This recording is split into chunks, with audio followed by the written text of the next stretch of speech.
What is going on, everybody? Welcome to the first official, what we are calling the Nova Baddies podcast. Welcome. I'm here with Kate in Bedford, the owner of Wellness the Right Way. I'm going to let her introduce herself for a little bit, and then I'll get into kind of my background. And we're going to start off hot today. I got some fun, opening questions about nutrition and wellness. I'll put you on the spot a little bit, and we'll go from there. So tell the people what I already know of why you are what I consider to be pioneering the nutrition and wellness field right now.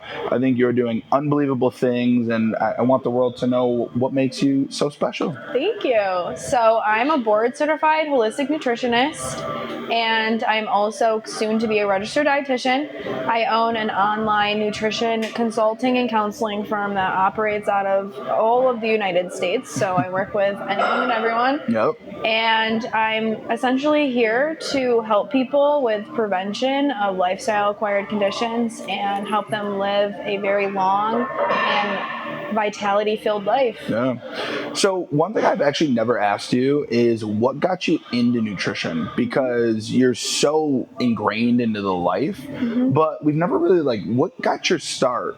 For me, I kind of got thrown in. I started working out young, but then I got linked up with someone who kind of threw me into the sports world, and I just fell in love with it. What was kind of your starting point? I don't even know. So I originally started in nursing school. I was at Rockport University. Shout out Newport. Absolutely. I was in my third year of nursing school, and COVID happened. Yeah. So there was a lot of things going on. One, I wasn't loving the nursing field. I obviously have a lot of love for nurses, but it was not for me. Sure. My mom got diagnosed with stage 3 breast cancer. Oh, man. And I also was dealing with a lot of health considerations. I have 2 autoimmune conditions that I was born with, and I also have a heart condition. So my heart condition is completely dependent upon my weight and my physical activity levels. Wow, okay. So I was out of whack. I was very sick, and I was 60 pounds heavier than I am now. 60? Yes. Come on. Yeah. So I made a very big choice because I was kind of going through a little mini crisis. Sure. And I transferred to Purdue. I started doing online courses because it was COVID, and I quite literally fell in love with nutrition. God, I didn't know that's how you got started. That's I lost crazy. 60 pounds. I was able to maintain all of so I have celiacs, and I also have Hashimoto's, so that's all been very in check and well maintained. And my heart condition, I have preventricular contractions that was also able to go back to effect. And then in combination with all of that, my mom, I saw how she used nutrition as such a tool to help with her chemo treatments and these other things that she chose to do. My God. Yeah. So what's cool about that to me is a lot of times when someone employs a nutritionist or even a performance coach, the person that's writing diet plans or even going to the hospital meeting with people who are really sick or doing your performance, there's a disconnect because the professional is almost unrelatable at times because they look like this perfect picture of health. And a lot of fitness professionals are in shape. They're, young, attractive people. What I love is that you have this, unhealthy past and can connect with so many different populations. Do you feel that kind of assists you when you're working with people to connect with them and be empathetic and assist them? Yeah, absolutely. It's such a great question, actually. I think people kind of place dietitians or people who are in sort of the wellness space on these pedestals. Yeah. And there are a lot of correlation between restriction and all of these things that we see through these medical professionals that are here to help. Sure. And I think my ability to understand what it feels like to be truly unwell has just propelled me further into understanding and being empathetic to anyone's situation, whether it might be something where as a society looks down upon what they might be doing or what their lifestyle might be doing. Just coming and meeting them where they're at, because everyone starts somewhere, and you know that. Yeah, fuck yeah. I remember getting into exercise, what I used to look like, how I used to feel. But I do think it's important because so many people, you said, put us on a pedestal. I even if I go out to eat or Wegmans, I'll be shopping in Wegmans, and people I'll see, they'll look into my cart and be like, well, what are you eating? Yeah. Or like, well, what are you doing for work? It's just funny how like they want us to be fucking perfect all year round, Absolutely. 24/7. So that's really interesting that you can kind of relate to people on that large scale. Yeah. But all right, we're gonna start with a fun opener here. So I got some questions. So one of my favorite things, and I just kind of touch upon it, is like when you go to someone's house, you look into their fridge, right? It's like, what do you got? So I want you to tell me what's in your fridge right now, and what are the good things and what are the bad things. Okay, so I don't live alone, so this is a shout out to my fiance because there are some bad things in there because of him. Shout out. He's a big fan of Country Sweet. So there's Country Sweet in my fridge currently. Fuck yeah. So he also has been, I've gotten him to do some more juicing. There's also celery juice that I hand press myself. By the way, the juice that you had here was fucking awesome. Was it good? Dude, that shit was so good. Yeah, we gotta talk about that another day anyways. That's good, yeah. There's celery juice in there. So we do a lot of like ground turkey, ground chicken, grass-fed ground beef, and also a fun fact, my family owns a meat manufacturing facility. So we have a lot of like that meat in there as well. Okay. Wait, so where? In Ontario. What is it? It's called Joe Pluso and Brothers Incorporated. What? So we start to finish process beef, pork, sheep, goats, and lambs. Are you fucking serious? Yeah. So I can just start buying cows from you? Yeah. What? We process like custom beef. So Are we you have serious? stuff in there. Yeah. Oh, we got to talk about this. I love that. Shout out. Sorry. Shout out. Sorry, to the side note. All right. Didn't know that. Lots of fruits and vegetables. Okay. What are your favorite vegetables? Cucumbers, classic, tomatoes, feel the Italian roots running through my veins every time I eat a tomato. Yeah. We love fresh herbs, so I love like dill, basil. Favorite which shows through in your diet plans. Yeah. Very, very heavy into that, which opened me up to a lot of new vegetables because unlike, well, I mean, we're both Italian, but I think that I grew up eating more of your, I don't want to call them like traditional vegetables. The broccoli, the, carrots, like just the things that you would imagine are going to be like the staples. So that was fun for me and my wife to kind of like dive into like a new flavor palette. Yeah. And we buy all new stuff. Yeah. It's cool. So. So lots of fruits and vegetables. Okay. That's all cool, but what's in the freezer? Hey, Katelyn has Freezy Pops. Okay. And there his chicken fries. Okay. Tater tots, not fries, tater tots. Tater tots. He doesn't like fries. Sure. Tater tots. Tots. I have like a brick of dark chocolate that I didn't realize was like 90% cacao, so it's been in there for like a year. Yep. And then like I have some salmon fillets. Honestly, that's pretty much it. I need to go grocery shopping. All right, you just said something. I want to dive into this. So, couple discussions recently around farm raised salmon, or just salmon in general, the quality of farms, the quality of even like poultry products, and like what are your thoughts on, you mentioned like grass fed finish and all this. If I'm going to go to the store and I'm going to purchase, let's just start with meat. What am I looking for to be considered healthy? Because we've learned the amount of pesticides and GMOs and all these things that are really affecting food, all the way back to when McDonald's was expanding and we're, salt packing food and all these allergies are popping up. I'm going to the grocery store and I'm going to go buy meat. What is the best quality meat that I could find? Okay. First thing, I'm going to teach you about the labeling and what they can put on packages for what it actually means. Okay. So anyone, anywhere can put natural or all natural on a package. Just because it says natural, it means it's a biological product. Fucking liars. Could be honey, could be anything that comes biologically from the ground or from the earth. Natural. Can say all natural. So that doesn't mean anything. Love that. Okay. So particularly for grass-fed or grass-finished beef. Okay. So just because it says grass-fed doesn't mean it's necessarily grass-fed. You typically want it to be grass-fed and grass-finished. Okay. Which means that they didn't sprinkle grass on top of their hay. Sure. Which is what they can do. Can they? Okay. So if they do that, can they call it grass-fed? Grass-fed. Wow. So you want it grass-fed and finished, which means they were finished on grass. Interesting. Yeah. Okay. So hot topic, organic versus non-organic. Yeah. There's a lot of information to suggest that obviously Roundup pesticides are not good for human health. Yeah. However, there are percentages with everything. So just because something says organic, they're still allowed to use different types of spray. They're not allowed to use other kinds. Okay. As like conventional. So you would still choose organic?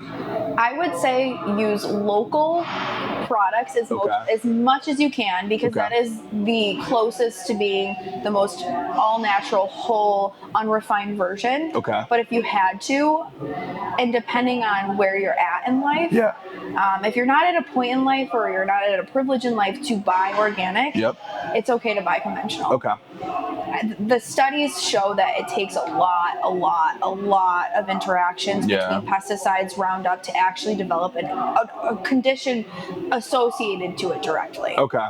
So I would say where you can, the Dirty Dozen list. I don't know if you've ever heard of that. I've never seen this, no. So it's just a list of fruits and vegetables that are the heaviest sprayed. Really? Which do you know off the top of your head? Berries, apples. We live in New York State. Apples are one of the most sprayed. Apples? Yes. Fuck. So there's a list, and I typically tell folks, like, if the all organic is not looking like that's going to fit within your budget, that's fine. The Dirty Dozen is always best. Okay.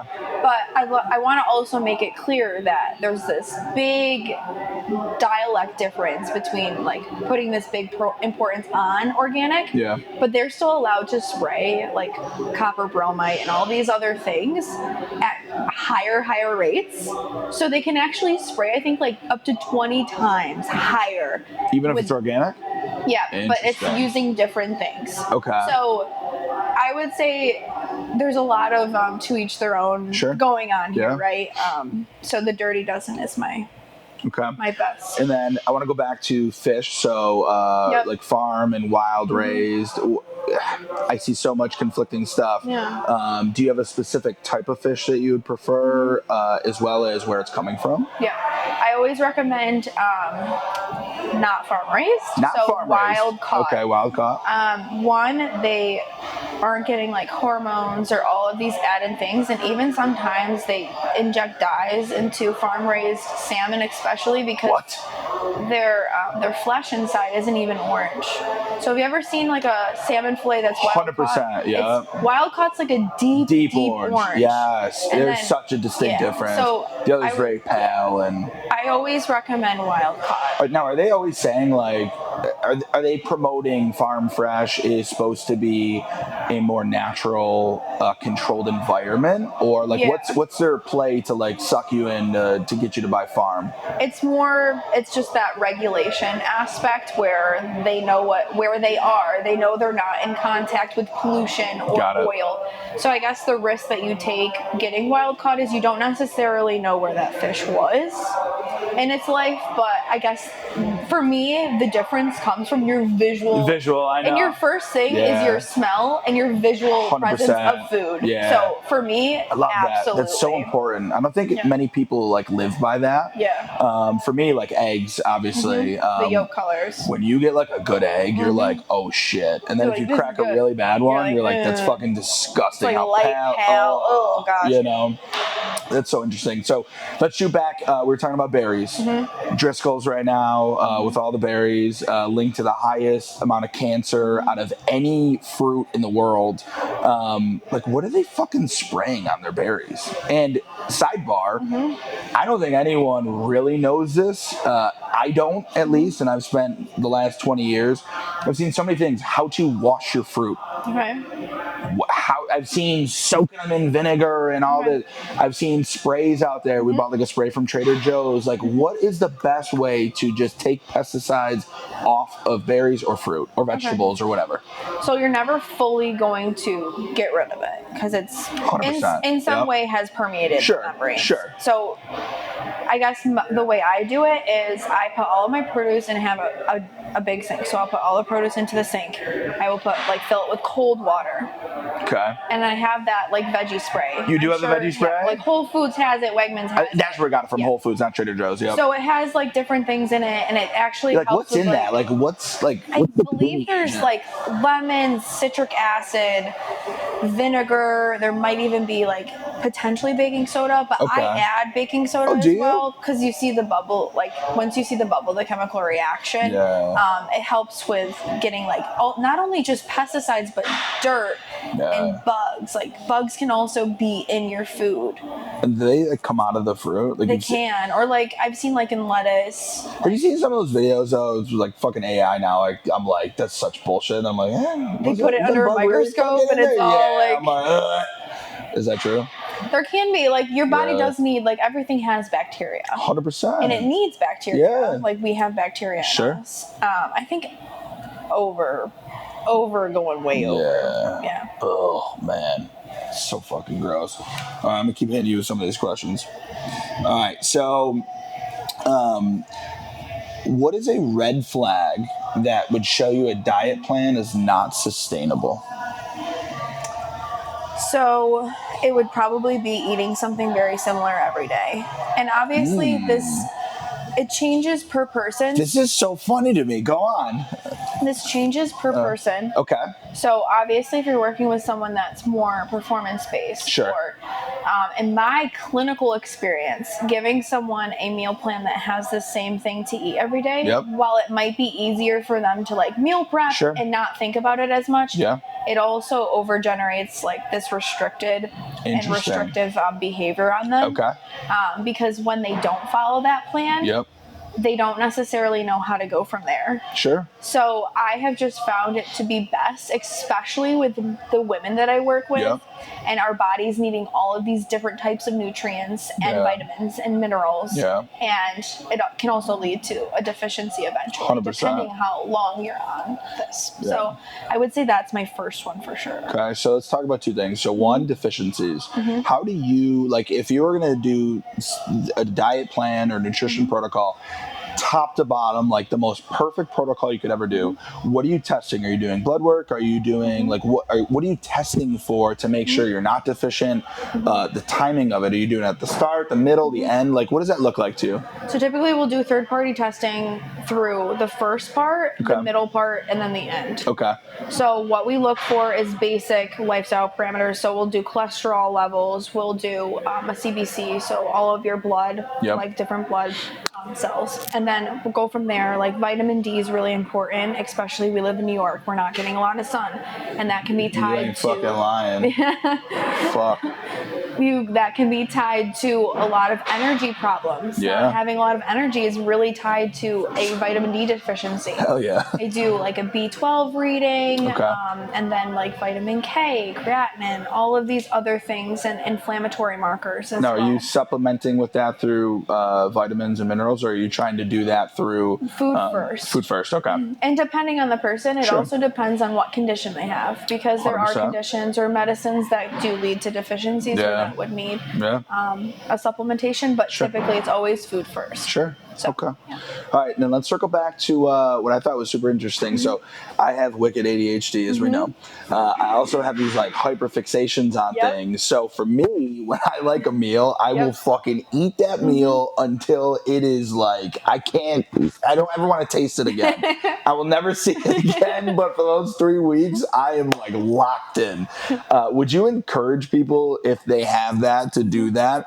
I don't know if that's a good trait or a bad one, but like for those 3 weeks, I'm fucking chilling. I'll eat that, no questions. Is that a good? I feel like that's a bad way to diet, but no, I think for, like I said, person to person, and it depends on the person. Sure. So like for you, that's easiest. It tastes the best to you in that time. Dude, it's like for those 3 weeks is all I think about. Like I need that meal again. I need that meal. Then I'm like, fuck this meal. And I come up with another one. And then like for you, you're busy, not having to be like, oh gosh, we were gonna do all of this other stuff, and it's just not this taking the brain. Is so important now. I would say like typically hyperfixations, they last like 3 months, or you know, like they'll last a shorter period of time. Mine are like 3 to 6 weeks. Right. There you go. There you go. On to the next. Yeah, like see ya, get the fuck out of here. Oh my god. All right, so what's a green flag if someone's losing weight in a healthy way? They're prioritizing their protein consumption in combination with their fiber consumption. Okay, so Katelyn, I employed Katelyn to assist with all my nutrition. You know, 2 big changes we made. 1, no gluten. Love me some gluten, but gone. Best thing I've ever done. Thank you for that. Second was fiber. Something that I neglected for years. My bowels were terrible. Yeah. And that was such a change to me. Feeling full, feeling my gut just healthier. You can't even describe it until you feel it. Tell me about the importance of fiber. Tell the world, like, why are we underutilizing fiber? Everyone wants to eat their protein goals, which protein has a time and a place, but if you are not getting enough fiber, we are seeing so many devastating circumstances. We are seeing colorectal cancer at an all-time high. Is it at an all-time high? All-time high. And I am going, when I turn 35, I'm getting a colonoscopy. Yeah. I'm going to start early. Start early. Got some family things. I want to go. People shy away from that. I'm like, right? Like, why are we shying away from it? No, I don't think so. And you don't want colon cancer. Fuck no. You do not Hell want colon no. cancer. It is Hell no. I think, in my opinion, one of the worst, right? That's what it feels like to me. I mean, and I think because your life can be so drastically changed from that type of cancer. God. So fiber consumption. Okay. You can hit your protein goals every single day. What are targets for fiber? Typically, it's about 25 to 35 grams a day. Is that different for men and females? Yeah, 25 grams for women, 35 grams for men. Now, that's the bare minimum. What if I have an athlete, you know, they're an NFL player, they're 275 pounds, they eat a fuck ton of protein, they're working out 2 to 3 times a day. Do you increase that? Yeah, it would probably be increased like 20 to 30% depending. Got it. But also, 20 to 30%. Okay. It depends on that person. If they have IBD or they have another inflammatory bowel condition, fiber might not be something. Or if they have like something with their pancreas, like IPA or EPI, sure. Those might be considerations as well. Okay. But if he's a healthy athlete, then I would increase. Is there a correlation for hydration and fiber intake? There can be, I guess, in what context? Like with gut health? I'm just thinking of, if I'm looking at, so fiber, correct me if I'm wrong, so you're the professional here. Fiber has obviously a very binding effect, which can pull more out of, I guess, abdomen into stool. Okay. So do you need to intake more water if you're increasing fiber, or does it help bind, or like is there a correlation between the two? If you're drinking a lot of water, if you're not drinking enough water. Okay. I guess it's not in proportion. So say I'm doing 30 grams of fiber, I need to do 120 ounces of water to like balance it out. Okay. I would say typically if you're drinking between 80 and 100 ounces of water, you don't have to worry. Okay. Is that where you're happy with people? Yeah, typically 80 to 100 ounces, unless you're doing heated classes where you're excreting a lot. Insane. Or you're working out like, and I mean hard. Yeah. I noticed this past week we started doing like a sprint club. We're calling it Track and Field Tuesdays instead of Taco Tuesdays. It's gone. But that Wednesday I woke up and my piss was fucking yellow. Yeah. I was like, whoa. Yeah. And I thought I drank a lot on Tuesday, but like not good. And even like a lot of people too, hot take, think they need to take like an electrolyte supplement. This is most huge likely right you now. don't. Tell me about the LMNT package, all these things. So I'm seeing people, and Huberman just kind of touched base on this the other day, or I think it was Huberman, a large podcast.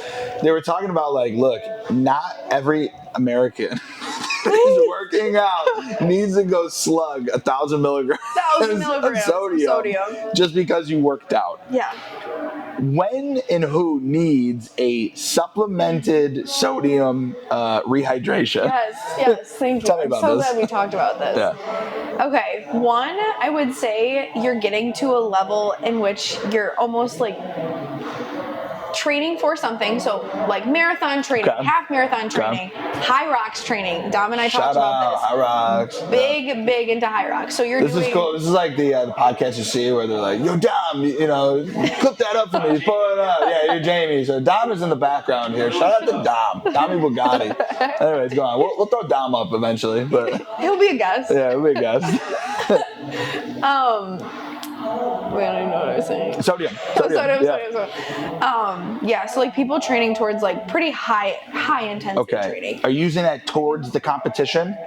That, and if someone's doing like, for example, they do like one of your hot sculpted class, the hot Pilates. Just something that's like depleting you. And then they're adding in, say they're doing like a 3-mile run, or they're adding in a walk. Sure. I would say that's when you need that extra and additional, and you'll know for yourself. Like you said, you woke up and you're like, oh, it's fucked up. Wow, like I am dehydrated. And actually that morning I was like, okay, I'm going to take an LMNT packet. And I had one, and then I had what are those new things? They're not Mios. They're like, what are they? No, they're. I'll show you. They're electrolyte, 0 sugar. I've been adding that in, just like because I've been trying to drink more water, but like I like water, but like I get bored. Yeah, it's my ADHD. And I can't just like crush seltzers all day. But that's so interesting. All right, so what is your most underrated habit for long-term success? Habit building. Okay. So, and what does that look like in your eyes? Like, how do you tell someone, here's some habit building? So, I feel like when it comes to whether it be longevity protocols or just overall like healthy wellness protocols, there's all of these stacking factors.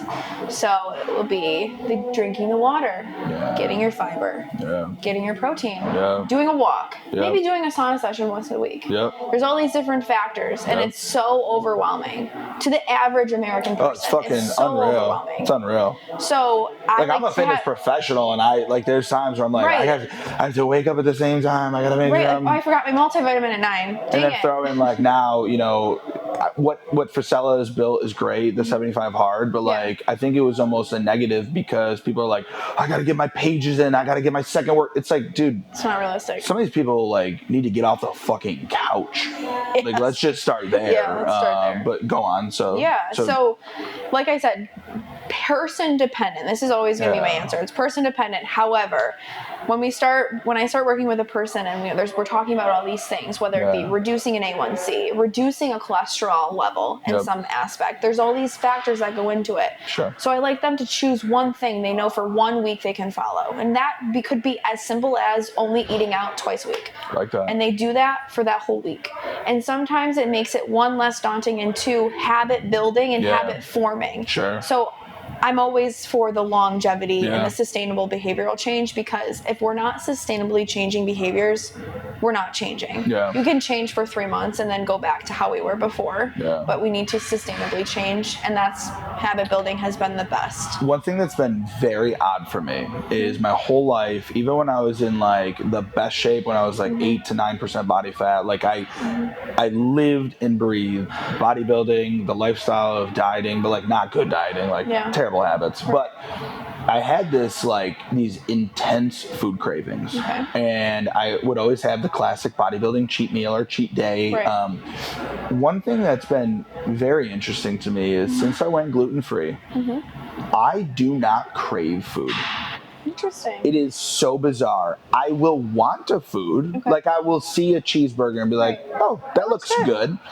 But I don't have these intense cravings of where it would literally be like, if I don't eat a cookie tonight, I'm going to binge or something. Is that more habit? That I've developed a new lifestyle, or do you really think that like my blood sugars and like things were so out of whack that cause cravings? I think, or is it a mix? I think if you're eating more of a refined carbohydrate diet where gluten, like that simplistic gluten can come from like white bread, white pasta, even white rice sometimes, you're missing that. Stay away. I like hate gluten now. You're like, please stop. Which I also have celiac, which is funny. Yeah, it's crazy. Oh my gosh, what's my train of thought again? What was I saying? We're talking about gluten. Oh, But my intense cravings are gone. So, it's fucking weird. And I think it might have to do with how the body processes gluten down, because it does turn it into the simplest form, which is glucose. Sure. So it can spike the blood glucose really high, and then you crash, which is when you might feel that need or that necessity to go something else. Also, typically gluten-free products are made with more of a complex. Yeah. So like buckwheat or like brown rice flour, quinoa flour. Like there's all these. I was really fucking thrown off. We went to next door, and I got a Caesar salad, and I was like, no croutons. They're like, no, you can eat our croutons. And I was like, what? They're like, it's buckwheat. And I was like, oh shit. You're like, really? Yeah, like I didn't even put it together, but shout out to the buckwheat. It's so crazy. I also, one thing that's really weird is like, we used to eat out a ton. Like, I prefer my home cooking now. Like, you made us cook. Yeah. And like now I like prefer my home cooking. It's fucking weird. And I think too, with having like a restriction like gluten, it is kind of hard to go out and be like. See, I find it opposite. It's so funny you think that. Yeah, like everywhere I go, I could find something. I think yes, unless you go to Italy, in a specific region of Italy, you cannot. Now, I lost 5 pounds in Italy. I believe it. I could not eat anything. Okay, here's the thing though. When I went to Italy, I wasn't gluten free yet, and I literally for 2 weeks or 14 days, however long we were there, I ate whatever the fuck I wanted. I mean, I pigged out, dude. I was eating no issues. I had no fucking issues. Interesting. It pissed me the fuck off because I was like, what are we eating in America? And it just kind of shows like, it's different. Regulatory changes. It is for fucking sure. different. All right, we're going to go nutrition myth busting. Okay, so I just want you to answer like a myth or truth. Okay. If we like one, we'll go back and kind of dive into it. All right. Carbs make you gain weight.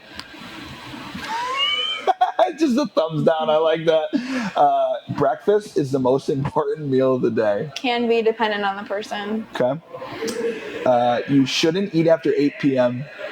No, you're fine. You're fine. An hour before bed, you're fine. Hour before bed. Healthy eating is expensive. In America. Oh, yeah. In America. Fuck yeah. Supplements are necessary.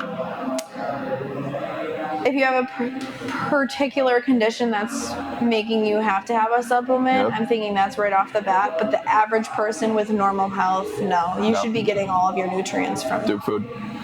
Fruit has too much sugar. Okay, fiber, hello. Yeah, I'm just saying, I hear these all the time. Yeah. Cheat meals help you stay consistent.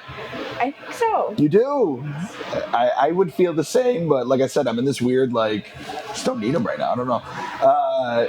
Okay, and then one thing I want to know is what is your least favorite myth that is out there? That extreme fad dieting is like the way to go. Yeah. Like keto. Keto diet. Tell me about keto. Gosh, I hate a keto diet. And the only reason I like a keto diet is within a specific type of epilepsy that has been shown. Really? Epilepsy? I didn't know. With epileptic seizures. So that's a nugget right there for everybody. That is the only time I will ever tell anyone to do that. Okay. There's a reason there are 3 macronutrients. When we if we cut out protein, I feel like gym bros across the world would riot and start a war.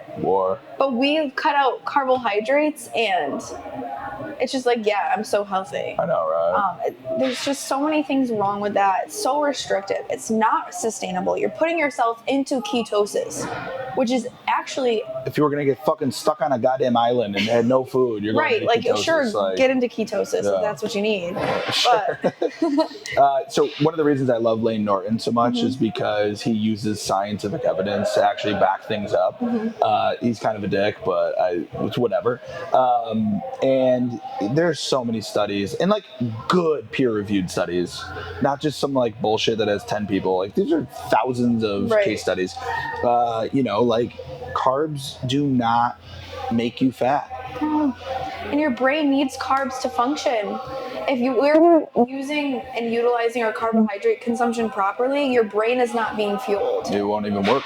So if you are a high performer, if you're a CEO, if you're a founder, if you're doing whatever, you could be an athlete, you are not going to perform properly. Need them carbs. Okay, this is going to be quick. Overrated or underrated? Okay. Protein shakes. Overrated. Walking after meals. Underrated. Fuck yeah, I would totally agree with you. That's called a fart walk. Yeah, a fart walk? I love that. Toot walk, baby. Cold plunges. Overrated. Okay, so Katelyn and I, we differ a little bit here. I'm like, if I'm not cold plunging, I feel like a fucking asshole. My mood is different. I love them, but there are so many studies showing they're obviously a high stress response and all that. Counting macros. I think it's perfectly rated. Perfectly rated. I like that. Green juices. Overrated. Meal prep. Perfectly rated. Intermittent fasting. I think it can be overrated, but underrated for people who don't utilize it properly. It's a great way to put that. 10,000 steps a day. That's overrated. Apple cider vinegar. Way too overrated. Way too, right? I don't know when the fuck that became a thing. Who started that? Whoever made apple cider vinegar. Yeah. The Bragg's brand of apple cider vinegar. Best marketing idea of all time. Breakfast. I think it's underrated for the average person. Sure, yeah. Creatine. Underrated. There's so many. It's like the number one underrated thing on there. Maybe the next one, sleep. So underrated. So underrated. Shout out to my guy Matt Crawley in Buffalo who just presented at our conference about sleep. Mm-hmm. It's like, dude, it's so important. It is so fucking important. Eating organic. We talked about this. It's definitely overrated. Smoothie bowls. Way overrated. Oh my God. All right, then last thing we'll do here. So we were kind of talking earlier about scenarios, and I think one of the best tools that you provide is ease and consistency. Mm-hmm. And I think that there's so many things that make you special, but I think one of them is your ability to connect with someone and find, okay, this is your lifestyle. Mm-hmm. Let's build something for you. Yeah. A lot of people say they do that, but they don't, right? You have a unique ability to do that. Mm-hmm. So I want you to, we're going to call this build the plate. All right. Okay. So you are going to build a plate or a meal for certain scenarios that are common, mm-hmm. And we'll have some fun with it. So, you're a busy mom, you have 7 minutes, and you need to make breakfast for 2 kids. What are you building? You have Kodiak pancakes in the freezer. You're pulling 2 of those out, putting them in the microwave. There's nothing wrong with putting anything in the microwave. Cutting up some fruit and adding a little bit of non-fat Greek yogurt on the side. Woo-wee! I love that. An entrepreneur on back-to-back business calls, forgetting to eat lunch. Oh, dear. Does that sound familiar? I don't think I've ever dealt with that before. Not me. One, I would recommend the meal prep on the Sunday or having something already planned. But if that's not the case, there's a lot of options that we've talked about personally. Oh, yeah, so, we sure have. Chipotle is a great option for... Dami Bugatti, my Chipotle king. Because you're probably not going to... No. Have something with you. Let's just say Chipotle has really great options. You can get pretty simplistic things to combine together, or the Whole Foods hot bar is always a great option. Whole Foods does a really good hot bar. Yeah, it really does. I will agree with that. Someone who hasn't eaten all day, they get home and they're starving, and it's 8:30 p.m. Okay, so first thing, reaction immediately is to gorge on something. 100%. So in the process of you making your dinner, I always recommend people that do this specifically to have crunchy vegetables in front of them. Because your thing is to eat while you go. Yeah. And by the time your dinner's ready, and I've done this before myself, I'm full. You're full. And then I go to eat my dinner, I'm like, I feel sick now. Interesting. So have something crunchy. Have some a little plate of tortilla chips or carrots or celery in front of you. Okay. I like that. I'm at the airport. Okay. I've got to run to get my next plane. I got a 10-minute. I got to go hit the little bodega. What am I getting? So many options. I have a long flight coming up. Long flight. Okay. So they always have hard-boiled eggs. Yep. Whether you trust them or not in an airport, that's on you. up to you. That's on you. They always have like trail mix, which has like pretty simple nuts, dried berries. That's a great grab and go option. Or cheese stick, you can never go wrong with. And I think if you're at the airport, you should get one treat. I love this. Okay. Unless you're like traveling like us and you're like always. What is your go-to airport or gas station treat? Okay. That's what I need to know. I love like sour candy, like really, like Sour Patch watermelon. Julie loves Sour Patch, not the weird flavors, the regular. She like fucking loves them. That's a great. I feel like everyone likes Takis. I've never had Takis, but my best friend's Mexican, so I have been infiltrated with liking Takis. But Takis. It's so crazy. Oh my god. Okay, and then last one. I said them all. It was the one with the sweet tooth. I didn't. Sweet tooth after dinner. So ate a full dinner, but you're dying for something to eat at night. I love getting a date and putting peanut butter in it. Dude, you like changed my life with dates. So good. I fucking love dates. You can make date caramel, like you just do a little maple syrup and then you put dates in like hot boiling water and you get them really soft. You can make dip like apples. Really? Yeah. Don't do what I did and go and get a date bag that you didn't see was not pitted and then shatter your fucking tooth on them. Yeah, don't do that. Fun times. All right. I asked you a million questions. I'm so sorry. Do you have any questions for me? I just like straight up. I'm like, let me just ask you everything today. Okay, let's hear from you, your perspective, because you work with more sports performance. Sure. What is your hot take when it comes to athletes eating? What are you seeing that they're doing wrong, right? Well, so the biggest thing is overeating. Okay. Specifically in the right after the off season. Okay. So I like balance, right? So kind of like you. When you're coming off a sport, it's very intense. You have to have some type of time off. What I will see, though, is people balloon way up. And then when they get back into training, their training is stunted at the beginning because they just went on a 4-week bender. So overeating right off the off season is huge. And then I will say underutilizing some type of hydration for in season.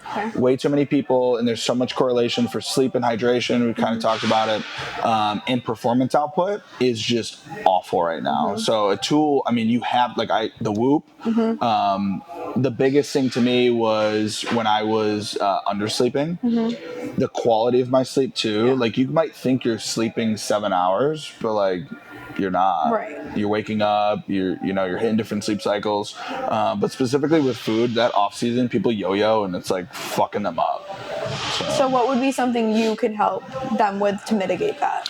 So, one interesting thing, working with this Jordan Sullivan, so UFC Performance Institute, I was shocked by this. So I have a fighter right now who he does the yo-yo, and he owns a bar. So like in the off season, he's at the bar working, he's drinking, eating, chicken wings and stuff. But he's a true professional. One thing that I thought was interesting was Jordy, who works with the champs of UFC. Right. In his contracts before fights, he says, here are our weight targets. If you miss more than 2, we're done. Wow. And he spells it out. So if it's an 8-week camp, by this week, I need you at this weight. At this week, I need you at this weight. So if you miss 3, you're out. Wow. He also has in there, if you get to the last week, and this is in writing, signed off, if you are not at this weight before we start our water load and cut, I'm not working with you. I thought that was mind-blowing because he's setting a precedent of like, hey, we're on the same page. Yeah. I need to safely regulate what's going on. Yeah. So that's an extreme situation, but it is unique. Like if I work with a bunch of NFL guys, it's like, all right, if you want me checking your weight and you're eating on your off days, you're just going and eating like shit. Right. Maybe we can put something of like, hey, here's what we're going to stick to in the in season and off season, and here's your variance. Right. Might just help people kind of stay away from that yo-yo. So, And I think that that idea can be so correlated to anything. totally. Is you have this expertise, but if they're not utilizing your expertise properly, you're not even in effect. You're not ineffective doing at that anything. point. Yeah, I was joking with Dom. Like sometimes I feel like a caddy. Like I can just be like, no, like this is the line. You got to hit the shot. But if the athlete doesn't want to do that, then who am I? You know, like I will give you my guidance and I will give you everything. It's the same way, right? You're building out these nutrition plans, but like, if someone doesn't follow it, how many people have you had that have been like, you wrote the best in your eyes, right? It's like, this is great. And then they're not losing weight and they're coming back to you and you're like, well, you're probably not following the fucking plan, right? Well, there's a lot of different types of people that I've worked with. I would say there's always like a 20% amount of people off the top that just... They're like, oh, this was great. There's a lot of factors that go into it, right? Yeah. It's crazy. Yeah. God. Well, I don't want to keep it too long, but this has been great. I think that you are going to blow up across social media because Dom's going to start taking my videos. No, I just think that you have so much valuable information, especially for... we have this interesting combo of where I work with a ton of athletes and you work with such a large population of people that we can kind of cross into so many different fields, but so many people like moms and all these people we just talked about need information on being healthier for their kids themselves. And I think that this is going to be really, really fun. So we'll keep pumping these out. And I guess we're calling this Nova Baddies for now. Nova Baddies. But shout out. You're the best. Appreciate you.